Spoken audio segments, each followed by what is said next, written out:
Rádio Rio de Janeiro, a emissora da Fraternidade, passa a apresentar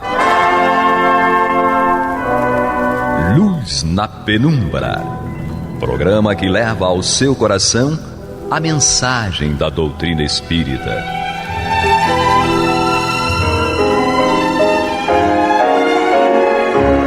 Para estudos de obras póstumas de Allan Kardec.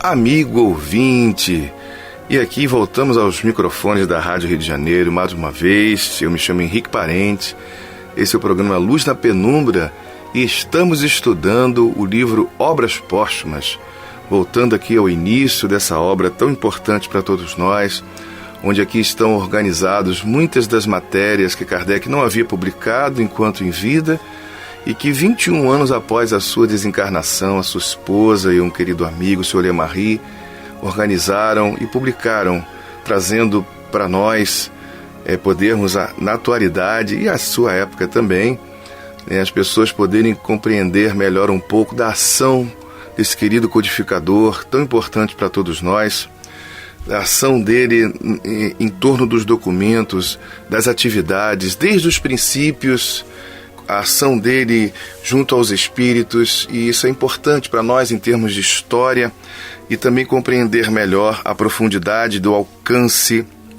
em que ele lidava com as circunstâncias. E a todos vocês que aí estão com o radinho ligado, seja um radinho de pilha, seja o rádio elétrico, ou estão ligados pela internet, nos seus celulares ou computadores, que possamos nós aqui estudar um pouquinho e refletir sobre o conteúdo trazido por essa obra tão importante para nós, que temos assim necessidade de compreender melhor e mais profundamente o Espiritismo. Não sou eu propriamente que vou dar a profundidade, mas são os textos, o conteúdo, e a gente vai buscar juntos nas nossas reflexões uma melhor compreensão para o quê? Para aplicar na nossa vida, na vida de relação com as pessoas e com as circunstâncias, para que o nosso olhar possa modificar-se em relação à vida. E cada pessoa que possa fazer isso nas relações uns com os outros, melhorando a qualidade de vida, não só pelo conhecimento espírita, é claro que eu não estou afirmando isso, porque existe conteúdo, existe experiência, existe Deus dentro de todas as pessoas. Mas à medida que cada pessoa compreende melhor a sua ação no mundo, a sua forma de olhar, esta seja modificada, o mundo vai se transformando. E quando percebermos daqui alguns anos, ao longo dos tempos que virão, o mundo vai estar totalmente transformado. E nós aqui vamos dar seguimento, à semana passada, em que falávamos dessa iniciação de Allan Kardec nas questões espíritas, a partir da biografia que estamos lendo dele no início da obra, e onde nesse momento ali ele percebe a realidade entre esses dois mundos, o mundo invisível e o mundo visível, se interessa pelo assunto de uma maneira muito peculiar, que é como falávamos o outro dia, ele vai profundamente buscar os meios, os métodos, os conceitos para deduzir e tirar dali ilações, tirar para a gente conhecimento, para que isso sirva, porque ele é um professor, para que isso sirva para o nosso crescimento como ser humano. E aqui, dando seguimento ao texto, ele diz o seguinte, claro, a partir daquela proposta de que, através da investigação, uma série de problemas, uma imensidade de problemas que antes eram insolúveis, podem ser compreendidos e alcançados. Então continua o texto. Suas obras principais sobre esta matéria são o Livro dos Espíritos, referente à parte filosófica, e cuja primeira edição apareceu a 18 de abril de 1857. O Livro dos Médiuns, relativo à parte experimental e científica, em janeiro de 1861. O Evangelho segundo o Espiritismo, concernente à parte moral, abril de 1864. O Céu e o Inferno, ou a Justiça de Deus segundo o Espiritismo, agosto de 1865. A Gênese, os Milagres e as Predições, janeiro de 1868. A Revista Espírita, Jornal de Estudos Psicológicos, periódico mensal, começado a 1º de janeiro de 1858. Fundou em Paris, a 1º de abril de 1858, a primeira sociedade espírita regularmente constituída sob a denominação de Sociedade Parisiense de Estudos Espíritas, cujo fim exclusivo era o estudo de quanto possa contribuir para o progresso da nova ciência. Allan Kardec se defendeu com inteiro fundamento de coisa alguma haver escrito debaixo da influência de ideias preconcebidas ou sistemáticas. Homem de caráter frio e calmo, observou os fatos e de suas observações deduziu as leis que os regem.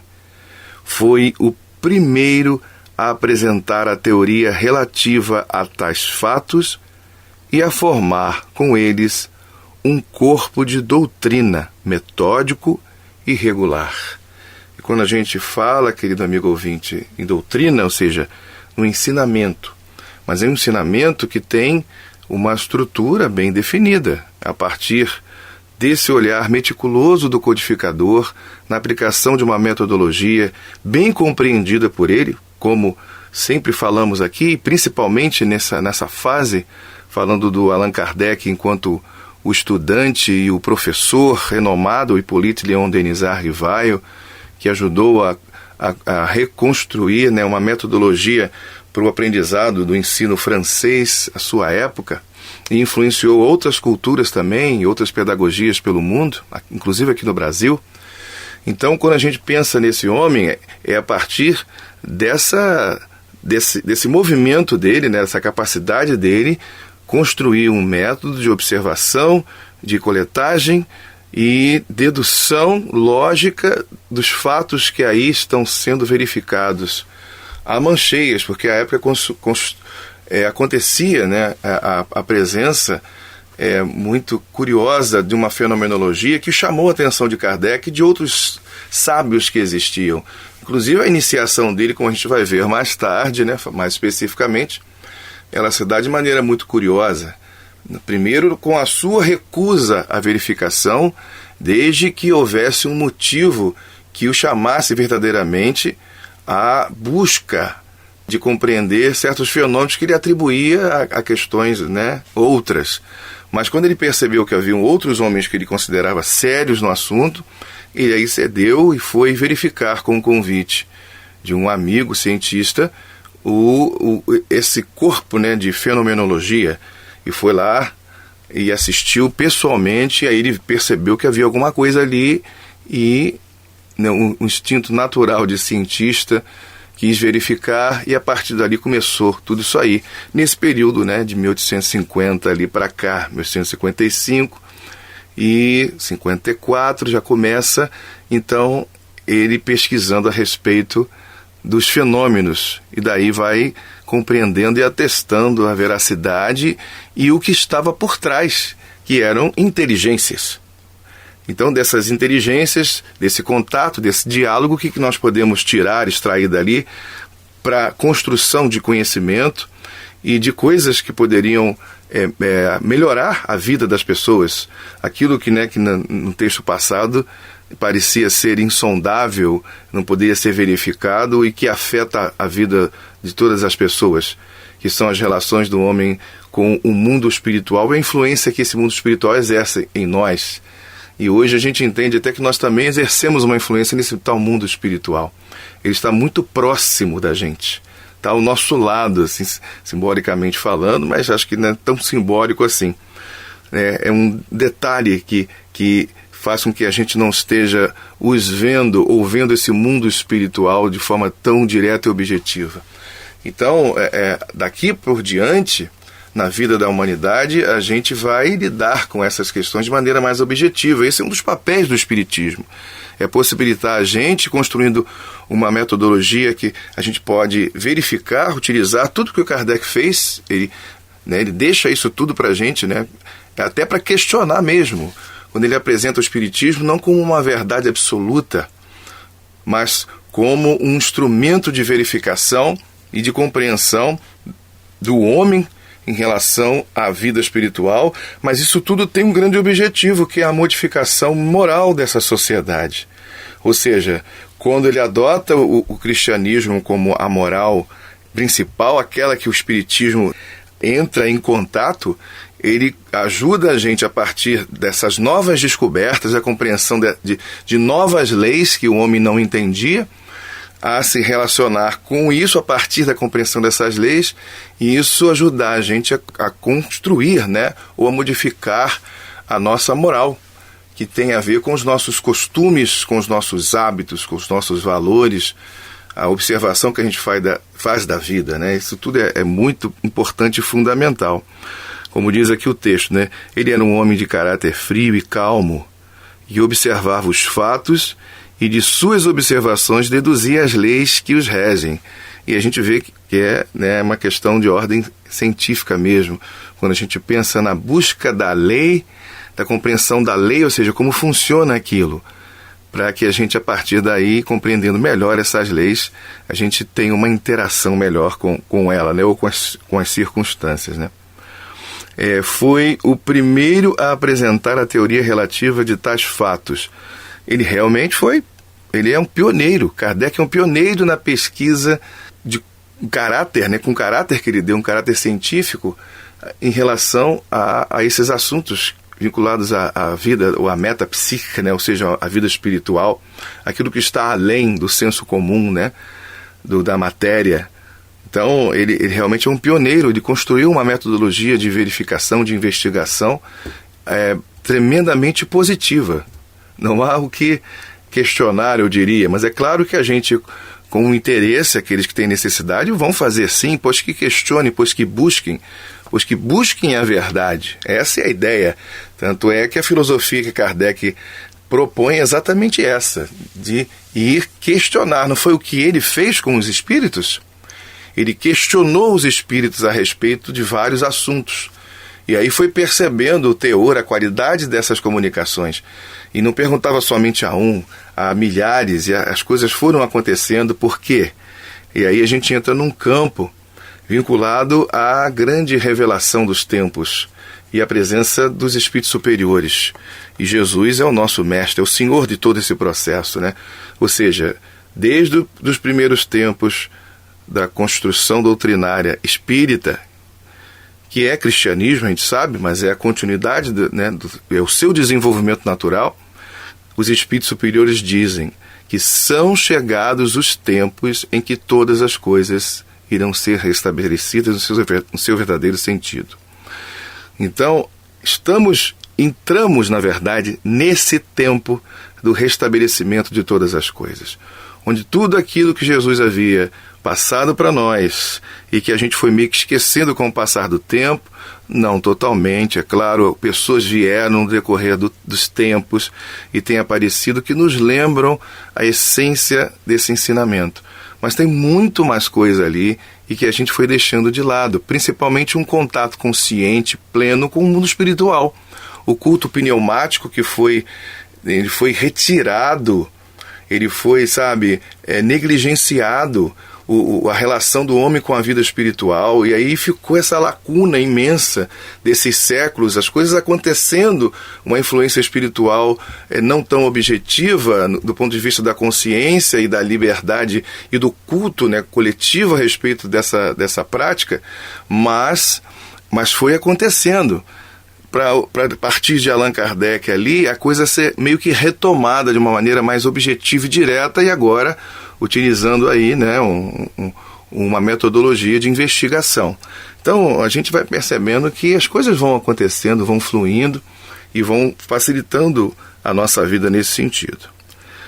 Demonstrando que os fatos erroneamente qualificados de sobrenaturais se acham submetidos a leis, ele os incluiu na ordem dos fenômenos da natureza, destruindo assim o último refúgio do maravilhoso e um dos elementos da superstição.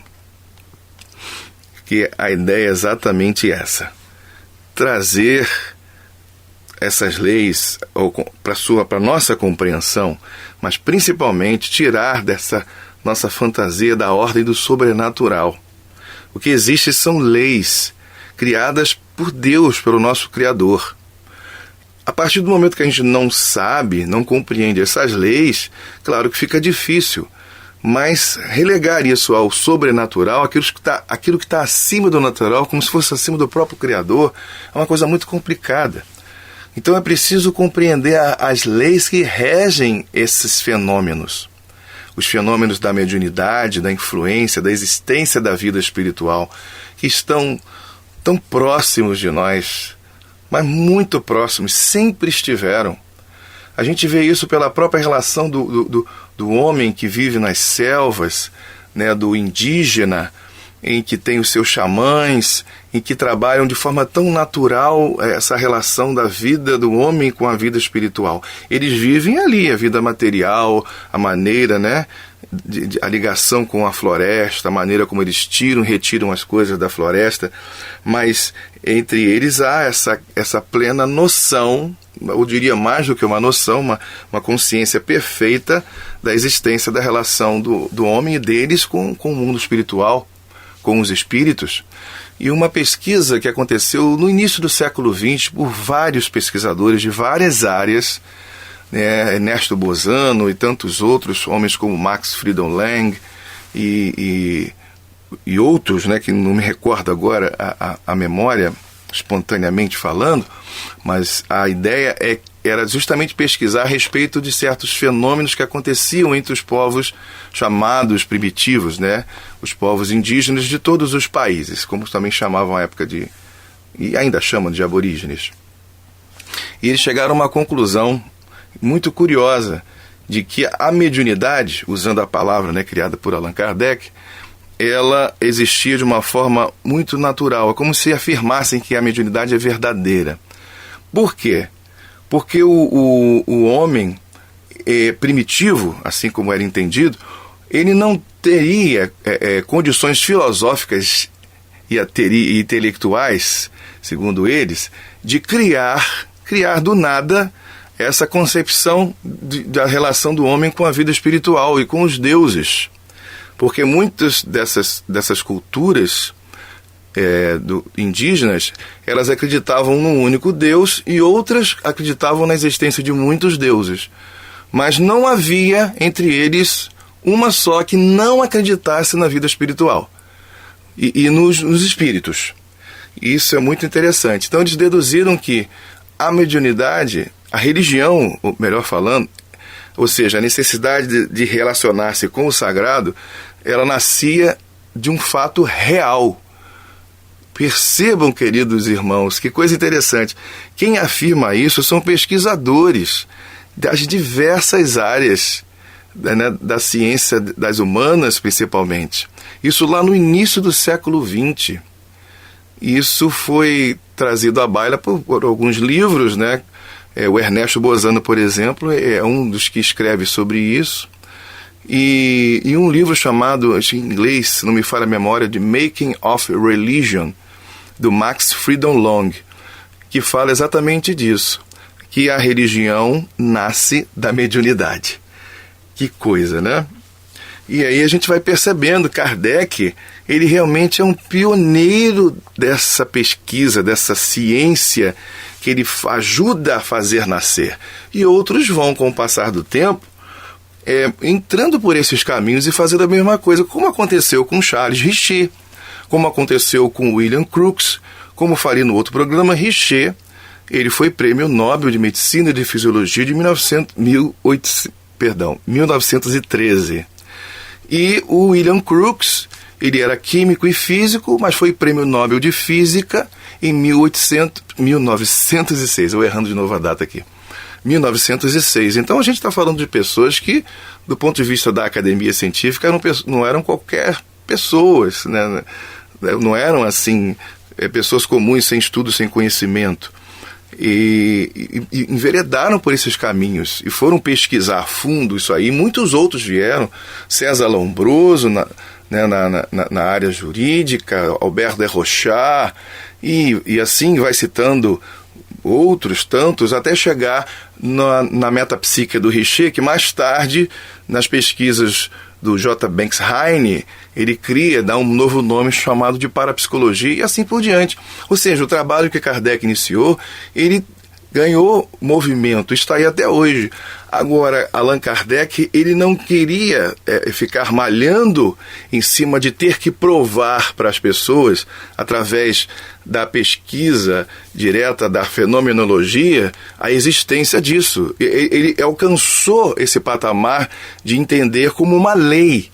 Isso é uma lei. Quando a gente entende algo como uma lei, como a lei da gravidade, a gente pode chamar isso de axioma, aquilo que se explica por si mesmo. Então, existe uma lei. E aí Kardec, ele deu salto, né, salto de qualidade que é absurdo, de maravilhoso, quando ele propõe para a gente uma dedução dessa pesquisa no campo da fenomenologia que culmina com uma ampliação, uma melhor compreensão da moral, para que a humanidade ela não cresça só no campo da intelectualidade, mas ela cresça também no campo dos afetos, no campo das relações, ou seja, de uma moral mais aperfeiçoada, e que na verdade já existe, que é a moral cristã.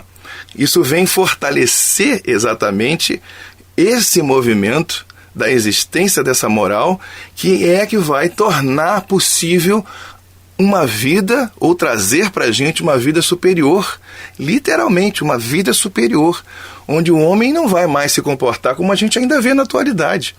Mas para isso é preciso que todos nós tenhamos consciência.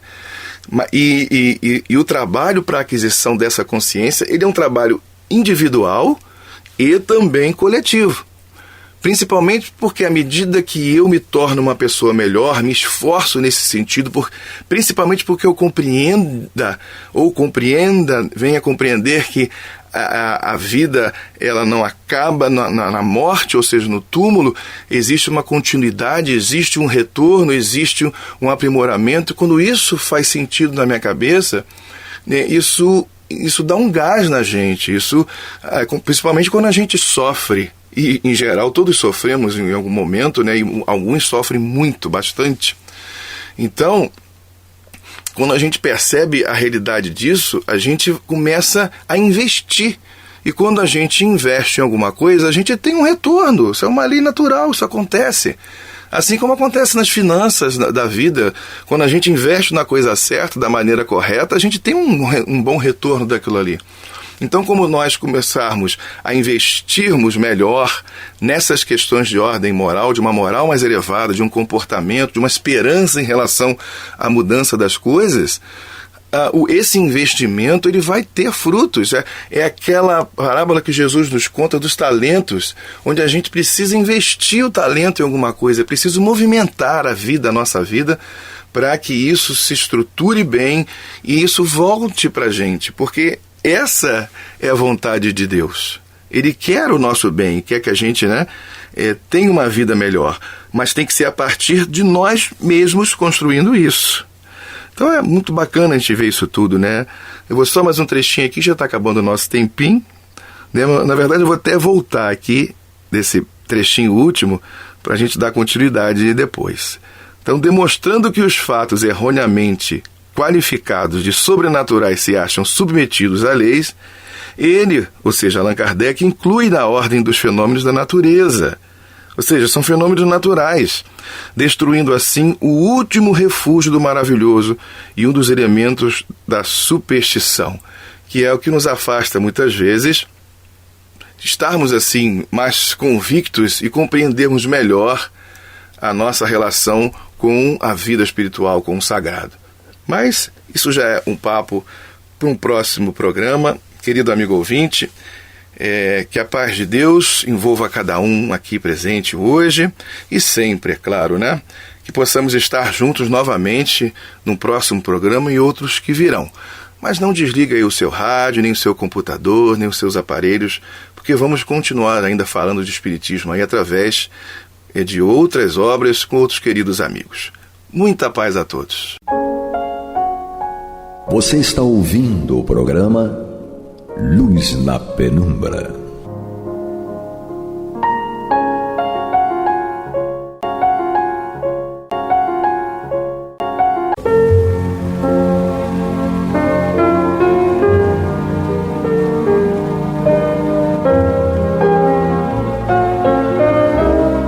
A Rádio Rio de Janeiro está levando ao seu lar e ao seu coração a mensagem consoladora da doutrina espírita, através do programa Luz na Penumbra.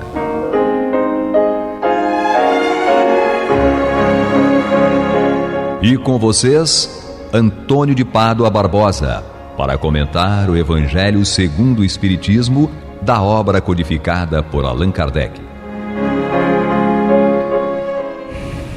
Muito boa noite, meus amigos. Estamos aqui mais uma vez dando continuidade ao programa Luz na Penumbra, no qual nós estudaremos o Evangelho segundo o Espiritismo de Allan Kardec. Estamos ainda no seu capítulo 16, Não se pode servir a Deus e a Mamon. Estamos nas instruções dos Espíritos.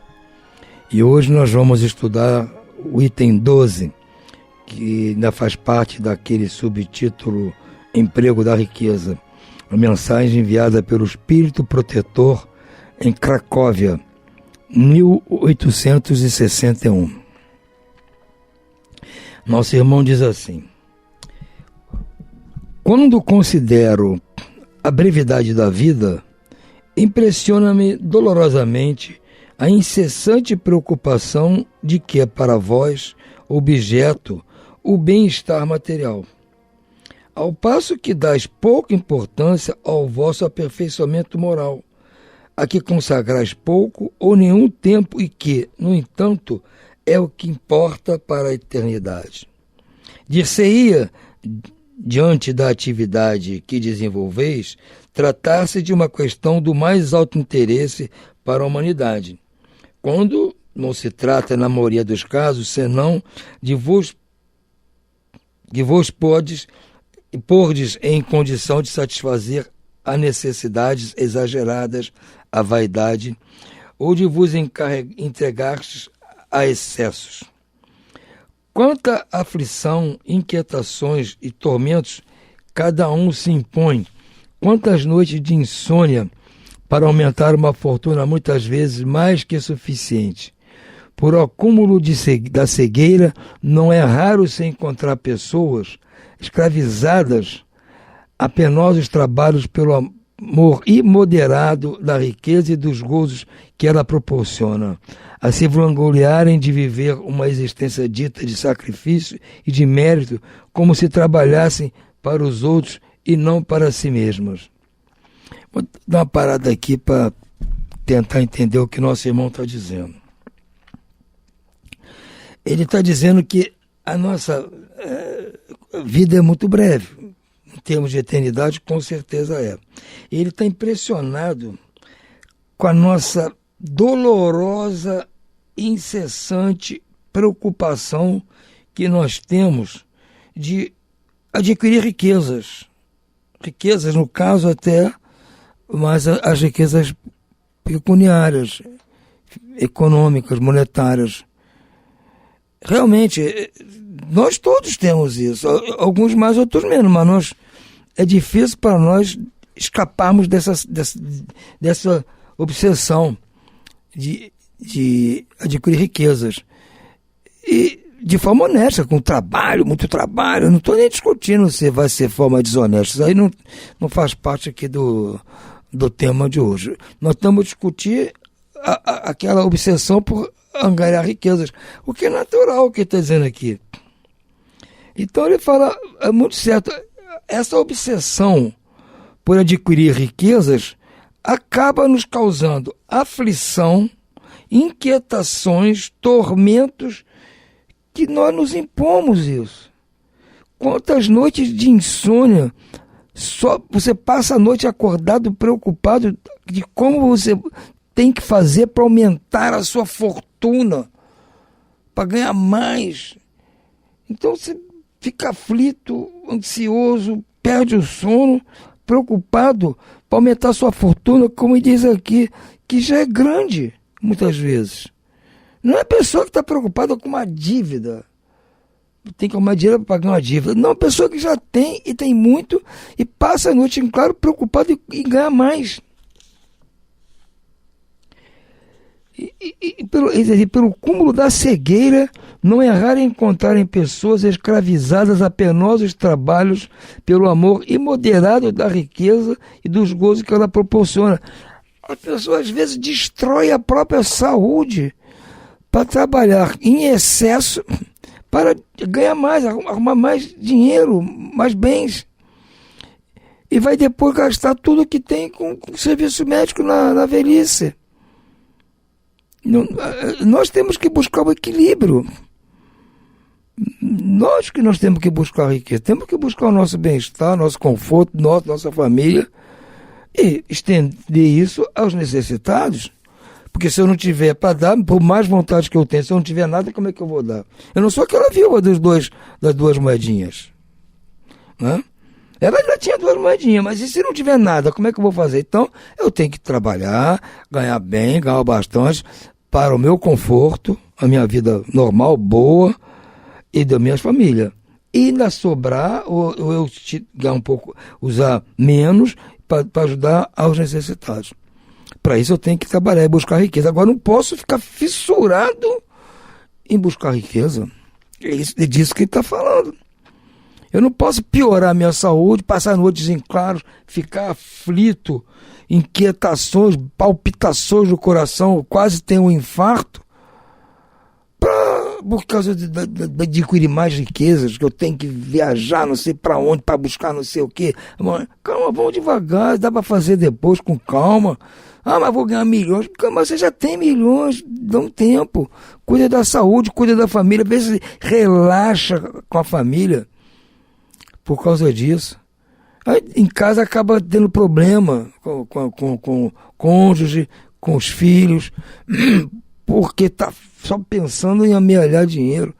Então, é o que ele está alertando aqui para isso, para a gente ter um equilíbrio.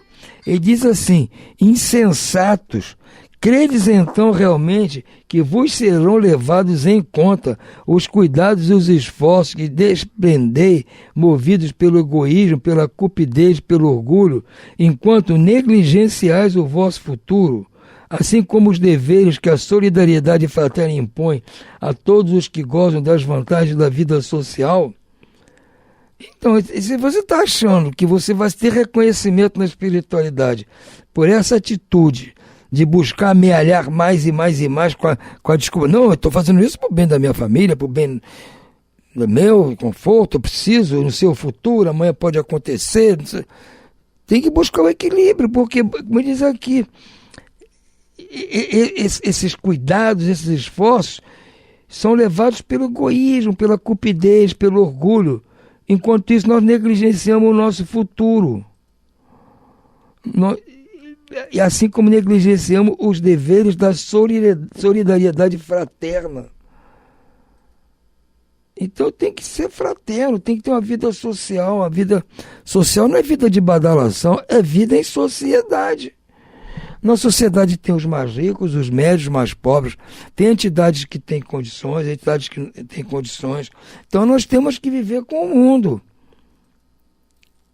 Conviver com tudo, não posso ficar fechado só naquela usura de só pensar em amealhar recursos. Pensastes apenas no vosso corpo, seu bem-estar, seus prazeres foram objeto exclusivo da vossa solicitude egoísta. Por ele que morre, desprezastes o vosso espírito que viverá para sempre. Então, às vezes quer ganhar mais dinheiro para empregar num culto à beleza exagerado. Ou seja, quer buscar mais riqueza da beleza, investindo tudo, o tempo, o dinheiro, tudo no corpo. quando o corpo vai perecer, de qualquer forma. Se você conseguir ficar velho, vai ver que o seu corpo não vai ser o mesmo. Ou então, se morrer jovem, não usufruiu nada dessa obsessão por embelezar o corpo de forma exagerada. Mas se você não é feio nem bonito, vida que segue. Igual se é feio, paciência. Eu estou conformado já com esse negócio de feiura e tal. Estou levando. Não deu para ser bonito desta vez. Quem sabe eu estou fazendo por onde na próxima eu vi bonito. Não sei. Por isso mesmo, esse senhor tão mimado e acariciando se tornou o vosso tirano. Ou seja, ele está dizendo que este senhor, que é o corpo nosso, mimado e acariciado, tornou-se o nosso tirano. O nosso corpo comanda o nosso espírito. É um tirano. Está me obrigando a fazer coisas desnecessárias. Que se constituiu o seu escravo. Ou seja, o meu espírito virou escravo do meu corpo. Gente, isso é complicado. Em tudo nós temos que buscar o equilíbrio. Até na riqueza que Deus nos proporcionou, que nos deu para que nós usássemos proveito da sociedade, nós desequilibramos tudo. Seja a riqueza financeira, seja a riqueza do corpo, seja do conhecimento, seja do que for. A gente tem que buscar um equilíbrio. Seria esse o objetivo da vida que o Senhor Deus vos concedeu? Será que o objetivo de Deus a me dar a vida foi esse? Que eu me tornasse uma pessoa fissurada em dinheiro, em patrimônio, fissurada na beleza? Será que foi esse o objetivo? Não penso que Deus não teria essa ideia. Se Ele deu algo de bom para nós, é para que nós usufruíssemos para o bem nosso e para o bem de terceiros. Não é para me prejudicar. Já vai ser rico, Antônio vai ser rico. Aí eu sou rico, eu quero ser muito mais rico, eu quero ser milionário, bilionário. E para isso eu sacrifico a mim mesmo, minha saúde, sacrifico a minha família, sacrifico inclusive a minha moral, porque eu passo a ser um sujeito egoísta, trato mal as pessoas por causa disso. Então é só a confusão que eu estou armando para mim, que armadilha que eu estou armando. Deus me deu um bem, eu fazendo esse bem se virar contra mim. Está prejudicando minha família, minha saúde, meu desenvolvimento moral. Eu não acredito que Deus tenha tido este objetivo ao nos dar, vamos assim, essa prerrogativa da riqueza, seja que tipo for. Segue aqui a mensagem do item 13, é a mensagem do Espírito Fenelon, também sobre esse tema do emprego da riqueza. Né? Nós estamos lendo no programa passado e neste, o subtítulo é Emprego da Riqueza. Aqueles que têm riqueza, como empregar a riqueza.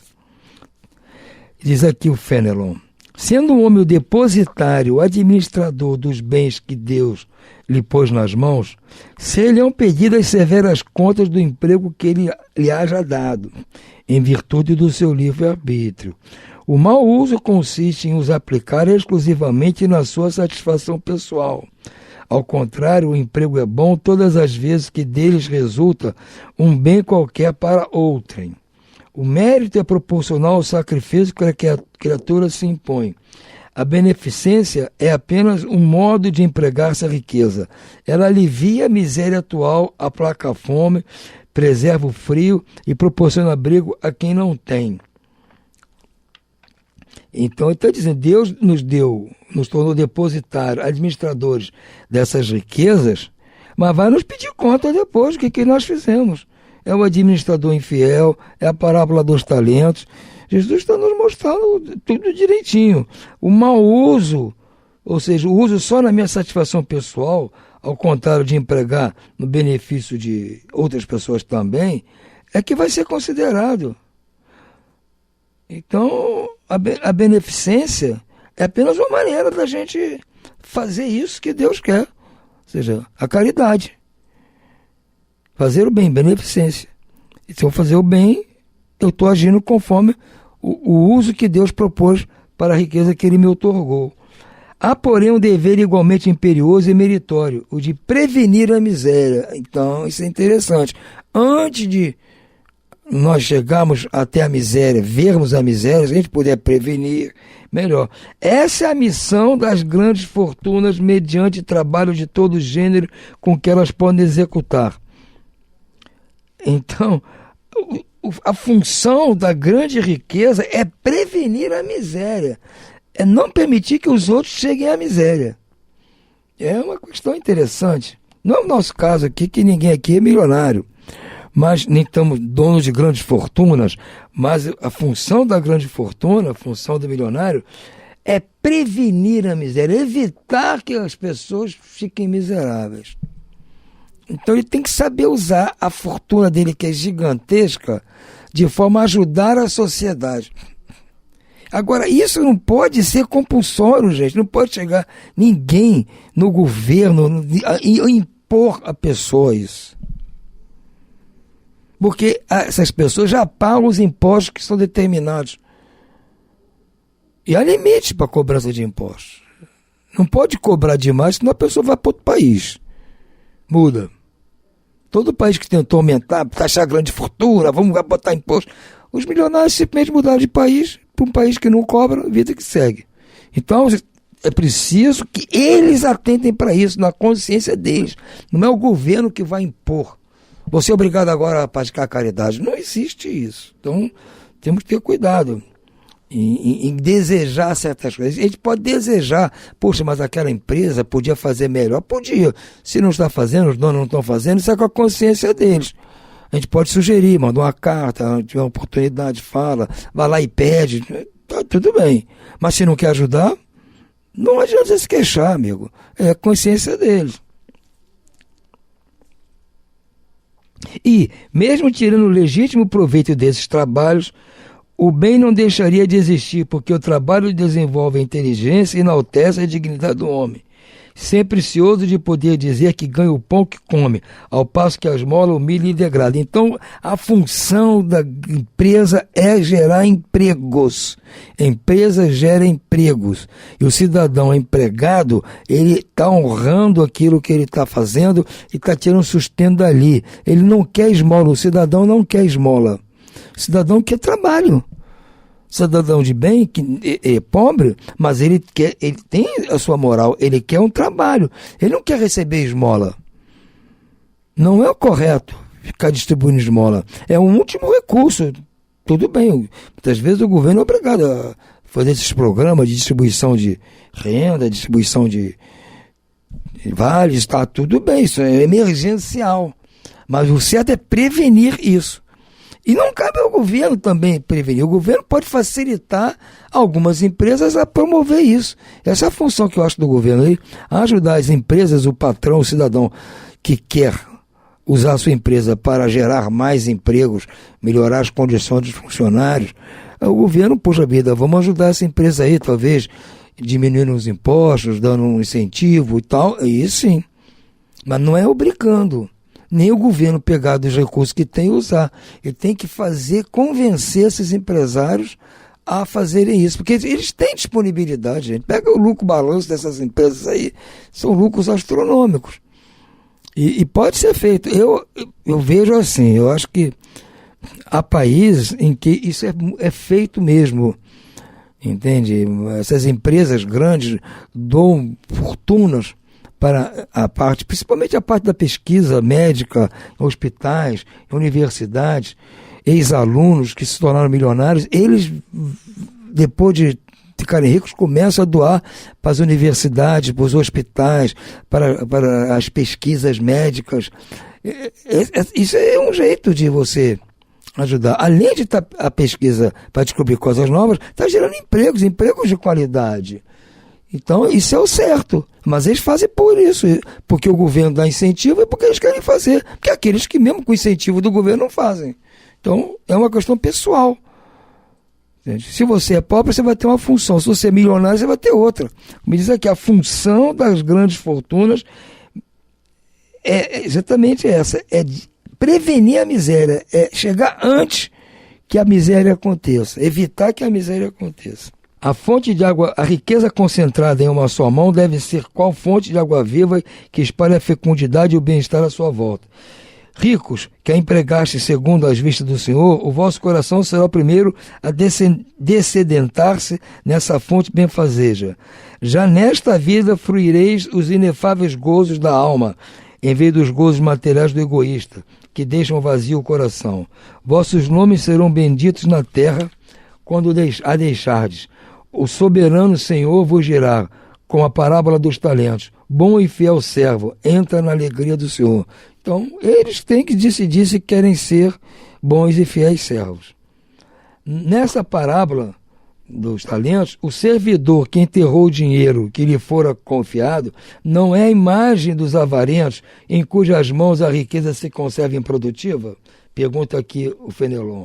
Se, no entanto, Jesus fala principalmente de esmolas, é que naquele tempo e no país em que ele vivia, não se conheciam os trabalhos que as artes da indústria criaram depois, e nas quais as riquezas podem ser aplicadas utilmente para o bem geral.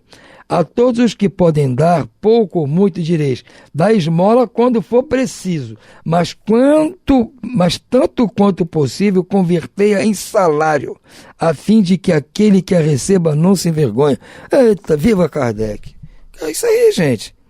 Se não tem outra alternativa, vamos dar esmola. Mas, em princípio, vamos prevenir a miséria, dando um emprego, trabalho, ganhar pão, que o cidadão gosta de ser honrado, receber o seu dinheiro dignamente e não ficar dependendo de favor, esmola, nem de pessoas, nem de governo, nem de ninguém. Ele quer receber o salário dele honradamente, para ele passar isso para os filhos serem pessoas de bem também. Então Kardec está aqui, Kardec não, que está dizendo aqui é o Fenelon, 1860, mas Kardec trouxe porque ele concorda com isso. Então é isso aí, gente. Vamos pensar bem. E se algum de vocês que estiver ouvindo estiver na categoria dos milionários, já sabe o que tem que fazer. Certo? Por hoje vamos ficando por aqui. Uma boa noite a todos e muita paz.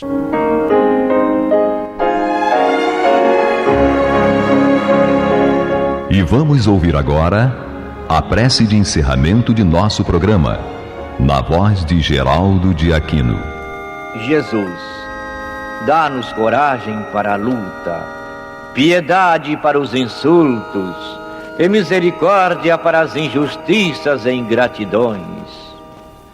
Limpa nossa alma de inveja e ambições mesquinhas, de ódio e de vingança o nosso caminho. E que dentro em pouco, ao recolher-nos de novo ao calor do nosso leito, para que o sono nos dê a paz e o esquecimento das tristezas humanas, possamos sentir, Senhor, no mais íntimo de nosso ser, a doçura indefinível do Teu amor e a grandeza incomparável da Tua divina presença. Que assim seja.